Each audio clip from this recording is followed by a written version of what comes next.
I left my husband at 53.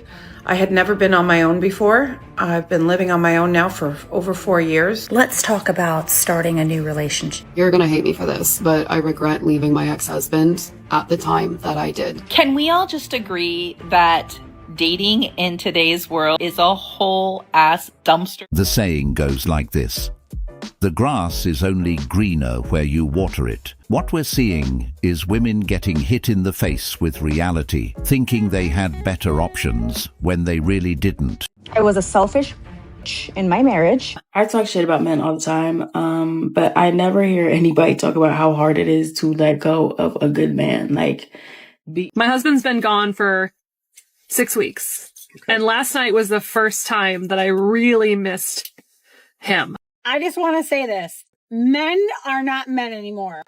Listen, I should be getting asked out on a weekly basis. No shit. I got my shit together. I'm financially stable. I'm not crazy. I'm healthy. I'm a go-getter. I don't need anything from a man except for, yeah, it'd be kind of cool to spend some time traveling, experiencing different things, helping each other build our careers. And I get asked out on zilch dates. Zilch. Look at how cute I am. It's a crying shame that I'm not asked out on a weekly basis. I don't get asked out at all, which is crazy to me. I'm sorry. I think it's just crazy because men are not men. Not only is this woman entitled, she also has no clue as to what men want. She believes she should be getting asked out on a weekly basis because she has her things together as an adult. Something she's supposed to have, by the way. Having a job, paying bills, being independent, being functional. That's baseline adulthood. That's not a bonus feature. That's not a premium upgrade. That's the minimum requirement for surviving on your own. But here's the thing. The disconnect comes from misunderstanding what men actually prioritize. A lot of women project what they value onto men. They think, I worked hard. I built my career. I'm independent. I don't need anyone. And while that may be admirable in a general life sense, it's not necessarily what attracts a man emotionally. Men don't typically look at a woman and think, I hope she can provide for me. That's not how most men are wired. So when a woman markets herself primarily on independence and self-sufficiency, she may be advertising something men weren't even shopping for. Dating sucks. So show me that you mean it. Words mean nothing. Sorry, that's the truth. Have a good day. Yeah, the single ladies on here don't mind being single, but hate dating apps and hate dating. I just get on those sites and I think, oh my God, seriously, another dude with a fish? Do they all just have big fish laying around? I don't understand the big fish thing. I mean, I get it. You like big fish. You like to fish. But chicks don't like dead fish. I'm just letting you know. You're such a major green flag that I'm I can't. Yeah, that's okay. But thank you so much for saying that. No, I love the way you interacted with everyone. You're so polite and you're just down for the criticism as well. But I think it's too much of a green flag that I'm oh my God, I'm gonna ruin you. No worries, no worries. Wait, so you're saying he's too perfect, therefore you're gonna reject him? Yeah. Understood. Makes sense, yeah. It's gonna be your heartbreak. Oh, definitely. Are you stupid? Being single, they are. They're definitely enjoying it more than they used to before. And because I see it, it's gotten harder to date, lately. Men are very satisfied in their lives without women. They are. They're working a lot, either working a lot, or if they're not working, then, they'll hang out with their friends, with their family, with their kids. Well, with their kids, it's a given. But yeah, they're happy being, if they're not married. Well, she is right. This woman stated that she has seen more and more men being happy single because in her experience and for her at her age, it's gotten harder to date. And that part is actually worth paying attention to because it's not just her saying it. It's something a lot of people are starting to notice. More men are stepping back from dating, not necessarily because they can't date, but because they're choosing not to deal with what comes with it anymore. When dating starts to feel like a bad deal, where you're expected to invest time, money, energy, and still deal with inconsistency, lack of respect, or unclear intentions, some men just opt out. This is what happens when men are pushed away for so long. The shift that these women are experiencing is the result of a slow build-up finally reaching a tipping point. For a long time, the dynamic allowed certain behaviors to go unchecked, but now that illusion of endless options is starting to fade, and what's replacing it is reality. Do you know how bad I just want to say all the fucking things I want to say so bad? And I cannot because I'm too nice, but holy, it literally makes me so frustrated. And how to contact you.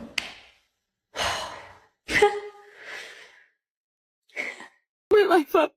I've waited for my husband for so many years, and I'm just getting mad. What kind of world do we live in where a normal, regular girl cannot find just a regular guy out here? And I feel like I'm at this point in my life where if a man isn't adding some sort of value to my life, or if he's just going to disrupt my peace, like honestly, I don't want it. I did it. Here I am on my new bed, my princess bed.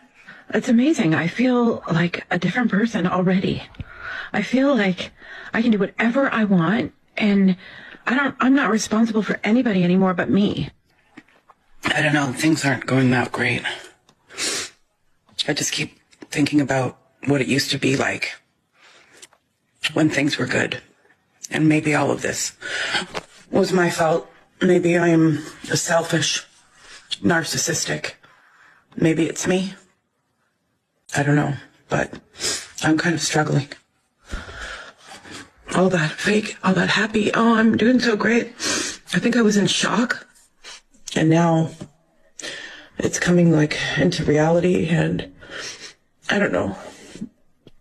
I know this is just a separation, and there are a lot of worse things in the world than this. I don't know what my life's. I just wanted to respond to this comment that said a man will sacrifice his happiness for his family, and a woman will sacrifice her family for her happiness. But the thing is, it brings me to the question, why is the man not happy? Why is the man not happy? There's inner work to do there. If the man is not happy, there's inner work to do. And I can tell you, if the man's not happy, the woman's not going to be happy. The woman reflects back what the man is doing. Is the man loving her correctly? A woman's not going to leave a good man that's loving her correctly. She's just not. She's not. Okay. So unless she's a narcissist and terrible person. All right. And that's a different story. But in normal people terms, a woman's not going to leave a good man that's loving her correctly. So there's inner work to do. That's the point. There's inner work to do. Okay.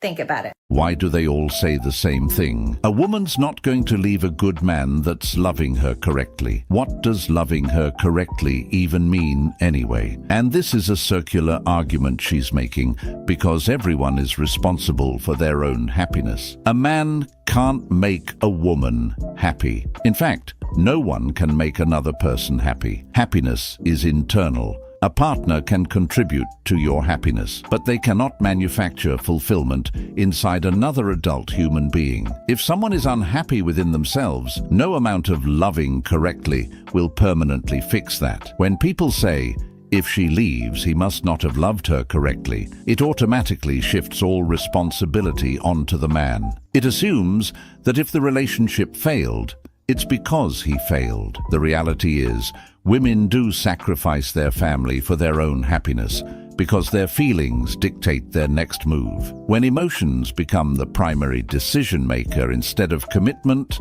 discipline, or long-term vision, stability becomes secondary.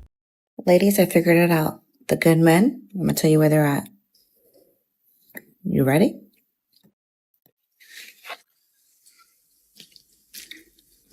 They're not at the club.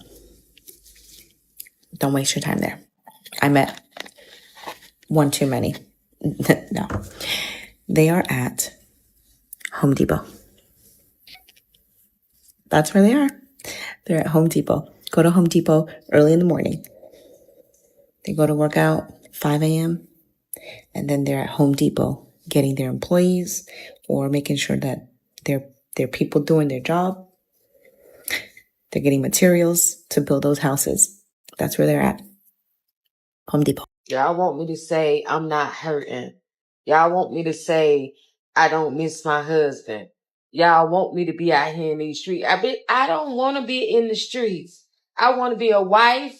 I want to cook for my husband. I want to take care of him. And I want to do what he needs me to do. That's what I want. I don't want to be trying to go to no club or trying to be with different men. I was a selfish bitch in my marriage. I've been divorced now almost 4 years, but I was married to my ex-husband 16 years and with him 18 years. And again, I was a selfish bitch. Nothing was ever good enough. I took him for granted. He seriously rolled out the red carpet for me. He was sweet, kind, generous. He told me how much he loved me 5 times a day. He told me how beautiful I was every day. If he'd wake me up in the morning, because he knows I love massages, wake me up rubbing my shoulders. He'd rub my feet every evening while we were watching TV. If I said, for example, oh, I'm craving a Dr. Pepper, he'd be like, okay, let me go to the corner store and get it. He adored me. He was amazing. Like on paper, it's what every girl wants, seriously. And yeah, I took it for granted. And now I lost that, right? And I carried a lot of guilt because I caused it. That's my biggest regret in life, is not saving, the whole family aspect. The grass is not always greener on the other side, ladies. It's not, I'm good now. I feel great. And he's super happy with his girlfriend. And honestly, I could not be happier for him because he deserved to be loved and cared about and respected as he should have always been. So I'm so happy that he's happy.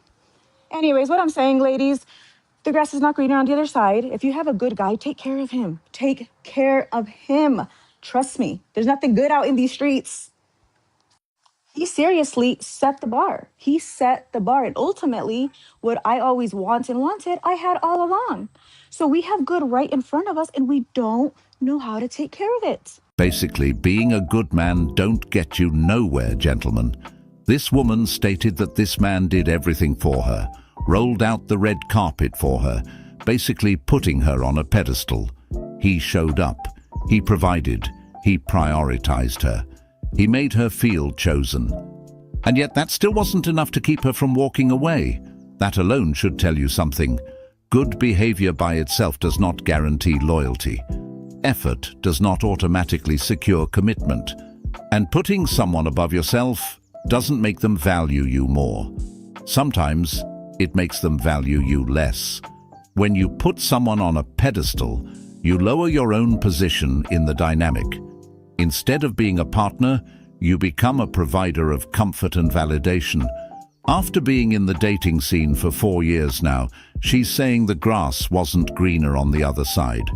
And that's the part most men already understand, but don't always say out loud. The fantasy of something better often looks brighter from a distance, more excitement. But when reality sets in, you realize consistency is rare. Loyalty is rare. A man who actually shows up for you is rare. When I think about dating again, I think I'm too lazy. I think I thought I was done with that, and I really don't like dating. I don't like all of the bullshit get to know you conversations and then they don't go anywhere. I literally think I'm too lazy to date. I am too fucking lazy to date. So thanks, Max. Didn't ever want to do that again. So. As a 45-year-old single woman, I refuse to give up on romance. I believe that my meet cute is possible and that it doesn't have to be this calculated list of qualities that we're trying to checkmark off. I have come to terms with the fact that if it's meant to happen, it'll happen. But meanwhile, I'm just going to continue to live my life and enjoy myself and be very happy with my own company. And just because there might not be another person in it, although I really hope that there will be, that there will always be romance, because every day is an opportunity to romanticize your life. And that's a choice. And it's one I choose to make. I was 100% sure that my husband and I, that we are done. This is done. Then when there was this other man, I fell for head over heels. I couldn't control my feelings. I felt like, okay, that's just life pointing me towards a new destiny. It's just an invitation from life to move on. This is exactly why men are done with women that do not take accountability, because this is what it leads to. Down the road, she's going to use this excuse that she cannot control her feelings. I don't know who needs to hear this, but women, your feelings don't need to control you. You're supposed to be emotionally intelligent enough to be able to discern the difference between having a feeling and actually taking action on it. And this might sound harsh, but if you can't do that, you have no business being in a marriage. This is just amazing, but not surprising at all. I mean, we all know that majority of women cannot take accountability because for many of them, their feelings dictate their actions. This woman stated that she thought she was done with her husband. Then when another man came into the picture, she thought this was an invitation for her to start a new life. She's blaming it on her feelings. And that right there is the problem. Notice how everything is centered around how she felt in the moment. Not the commitment she made, not the consequences of her actions, and definitely not the damage done to the person she vowed to be loyal to. It becomes this pattern where feelings are treated like facts, like they automatically justify whatever decision comes next. She felt done, so in her mind, that made it okay to emotionally check out of the marriage before anything was actually resolved. Then, she felt excited about someone new, and suddenly that becomes the green light to move on, as if the previous relationship just doesn't matter anymore. And what's missing here is accountability at every step. Because when I started dating again, I was still in pick-me mode, contorting myself to be likable and desirable. That's why men like younger women, because they're still moldable. Now you're not. So you guys just want to stay single, right? Because why else would you stop approaching women in public entirely? The guys just want to stay out of jail. And if that means that they can't approach women anymore and that they're more likely to be single unless they're online and trying to go through that mess, then yeah, they're going to just be single. No one talks enough about how hard it is to let go of the guy who you love and who loves you. And there's so many beautiful blessings in the relationship, and yet you just know deep down that they are not your forever person. And you go through it hoping that that feeling goes away and that the love takes over and that everything works out, because you've never been treated this way. And it's so much of what you've prayed for. And yet it teaches you about self-trust, and that choosing yourself, no matter what the outcome, is always going to be in your favor, because it's not fair for you or the other person to silence that voice inside. This is a trend with these women. They get on camera and be like, no one talks about leaving the man you really love. But the thing is, it's not love. They don't actually love them. Love isn't a feel, it's a choice. What they're describing isn't love. It's attachment, comfort, familiarity, validation. It's loving how he made them feel. It's loving the security. It's loving the attention. It's loving the version of themselves they got to be inside that relationship. But when pressure shows up, when boredom shows up, when temptation shows up, when dissatisfaction shows up, the love disappears. That tells you it wasn't rooted in commitment. It was rooted in emotion. Real love doesn't evaporate when feelings fluctuate. Feelings rise and fall naturally. Attraction has highs and lows. Love is a decision to stay when the emotions aren't thrilling. It's a decision to work through dissatisfaction instead of escaping it. And there's something performative about getting on camera to cry about it. It reframes the story to preserve innocence. It sounds deeper to say, I had to leave someone I loved, instead of saying, I prioritized how I felt in the moment. I feel like such a dude right now because it took me over a year to realize how badly I fumbled the bag when dating this amazing man.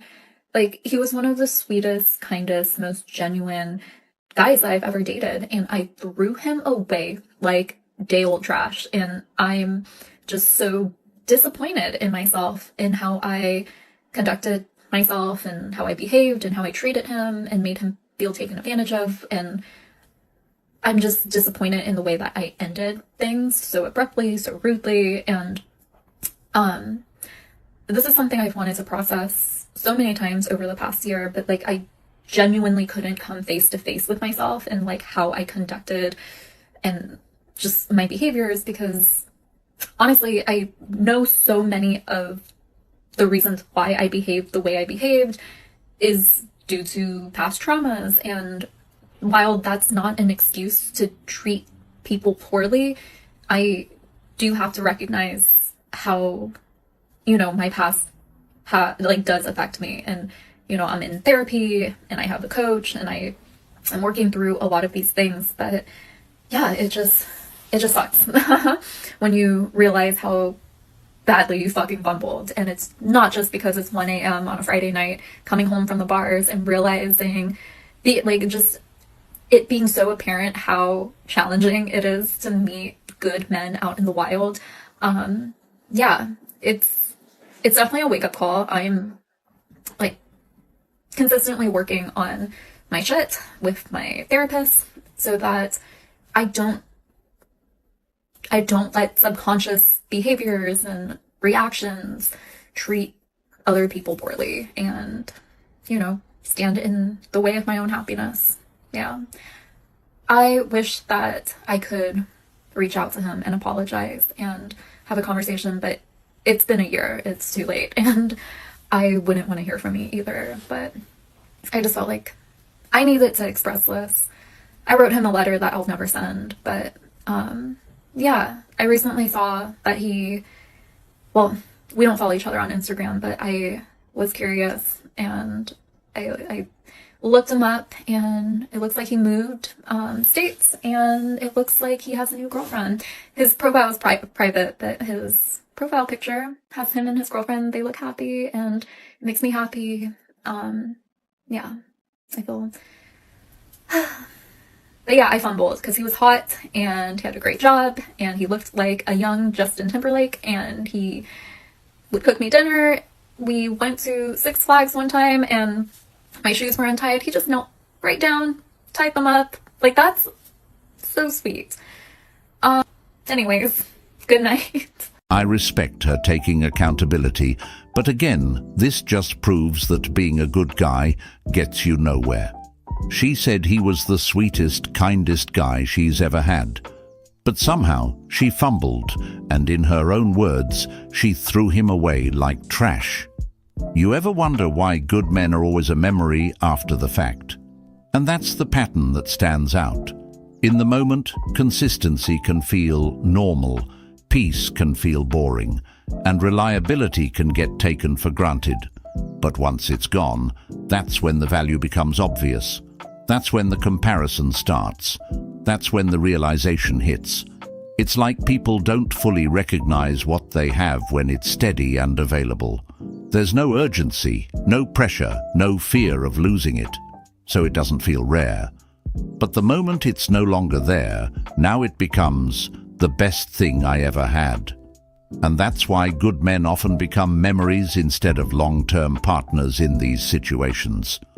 Not because they weren't enough, but because they were experienced at the wrong time by someone who wasn't ready to value what they bring. Okay, here is your dating after divorce tip of the day. I'm in the Dunkin' drive-thru, so don't worry about me driving right now. You actually have to go places to meet people. Yeah. So if you've been a wife, you've probably spent a lot of time at home because maybe you have kids, you're taking care of a house. Now you actually have to go back out and meet people. And if you actually go do fun things, then you might meet people who also like doing fun things or things similar to you. And then it's just a more interesting way to meet people than online, in my opinion. I mean, no shade to that. But yeah, you have to actually go out. I heard this thing called the same place, same time theory by another creator. I don't remember who it was because it's been so long, but she basically said you should go to pick 3 places that you go to and go to that place at the same time and day of the week for like 5 weeks in a row. And you'll become a regular there, you'll meet people, and then maybe you'll see some of the same people, or maybe the employees will help you meet people. But it's just a good way to kind of meet people out in the wild. And hopefully, I feel like meeting in person is a little bit easier than meeting online just because you've already broken the ice. Maybe you already have something in common if you're meeting at a place doing an activity that you enjoy. So I ended it with the guy that I was seeing. And I'm so bummed because it was so good. Like, it was so good. But I had to choose myself. I felt like I deserved more. And I knew that if I wanted to build a future with this person, that I deserved more. And I'm sad about it. I had to grieve a little because I'm like, oh. But I am the type of person that I will not settle. No matter how good it feels in the moment, if there's elements that are missing, I'm not going to convince myself that this person's going to change or, that it's okay. Like, I'm not going to settle for that. I think because if I think of my future self in that situation that's in a relationship, she wouldn't be with someone like that, So I found this particular situation hard because, like, he was a genuinely good person, treated me amazingly. So that makes it hard. He was a genuinely good person. Forget the whole purpose of, like, dating is to get to know them, to see if they're right for you. Not to just fall for the potential, like how they make you feel, get lost in that, get lost in this trauma bond or this, like, enmeshment thing, which is what I used to do in the past. I used to get really attached and, like, anxious and, like, just sucked into it, like, too much. Two. But I'm proud of myself for doing this because I would not have been able to do this 2 years ago. Hell no. I had abandonment wounds up to the wazoo. There's, like, even a part of me doing it for a moment was like, did I make the wrong decision? A little bit of doubt crept in. So that happens. It's going to happen. It's going to be there. You just got to reassure yourself. And if it's really meant to be, it'll work out, Paths will cross again. Like, that's how I'm feeling anyway. Honestly, she did this guy a huge favor. She was holding up the line. She ended it with a guy she was seeing, even though she stated he was so good to her and treated her amazingly. I mean, what else do they want? If a man is consistent, respectful, present and intentional, and that still isn't enough, then the issue isn't his effort. It's her expectations. At some point, if amazing treatment doesn't qualify, then the goalpost isn't just moving, it's disappearing. When someone says, "He treated me amazingly, he was good to me," but still walks away, that tells you something deeper is happening. It means stability wasn't exciting enough. It means peace felt like settling. The funny thing about this is that she said, "I'll never settle no matter how good it feels in the moment." I would understand that if it was directed toward a toxic man, if he was disrespectful, inconsistent, but made her feel good. But this was a man she admitted was good to her. So now the definition of settling has expanded to include being treated well. That's the problem. When the bar keeps moving upward into unrealistic territory, even good men start to look average. Can we all just agree that dating in today's world in the year 2025 is a whole ass dumpster fire. And maybe even worse than that, maybe it's not just the dumpster, it's the whole freaking dump. Everything on fire, and it's topped with like disappointment, regret, and just dumbfoundery. Like, what the entire heck? Or single men in their 30s who have their lives together and just haven't found the one yet for some reason. So if I was a single lady in my 30s and I wanted to meet you, where would be the best place to go? Just asking for a friend. Please let me know in the comments. Thanks. This woman may have good intentions on meeting a man and looking for something real with a man. But the reality is, a lot of men at that age group are not really looking to date. Her and many women have asked the same question: where can I meet a man? Where do men go? What's the best place to meet a man? And that question alone shows a deeper disconnect, because it assumes men are just somewhere out there, waiting to be found, like it's about location instead of mindset. The truth is, it's not about where men are. It's about what they're on right now. A lot of men are still outside, still active, still moving around, but they're not moving with the intention to date. They're in the gym, focused on their health. They're working, building income, leveling up. Even if these women go to these places, it doesn't guarantee they'll meet a man who's actually open to a relationship. That's why this question keeps coming up, because people are trying to solve a mindset shift with a location-based answer. I talk shit about men all the time, but I never hear anybody talk about how hard it is to let go of a good man. And not even because they did anything to you, like no cheating shit like that. Just like wrong time, you know? Like, I have shit to do. I have shit that I need to cultivate. I have yet to fully actively be in my purpose, which I know is bigger than me. And for those reasons, I can't even keep a good man right now. Like, damn, it is so fucking hard because it hurts. It's not a situation where it's like, oh, I hate you, fuck you. When it's genuinely like all love, like I can't even make up shit anymore and be like, you did this, you did this. I can't even dead ass do that because I would feel so bad because that's really not the reasonings why I have to let a nigga go, you know? It's dead ass like bigger than me.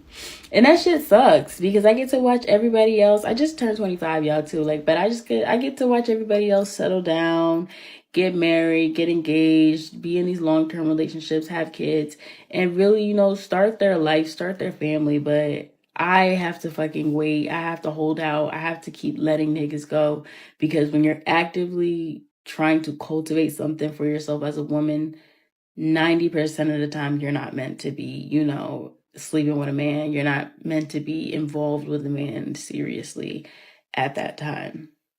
So it hurts. It genuinely does. But I don't hear anybody talk about that. Like, I talk shit so much about guys, but we don't talk shit about the guys that are truly good, but we still can't keep them around because, you know, we got bigger fish to fry at the time.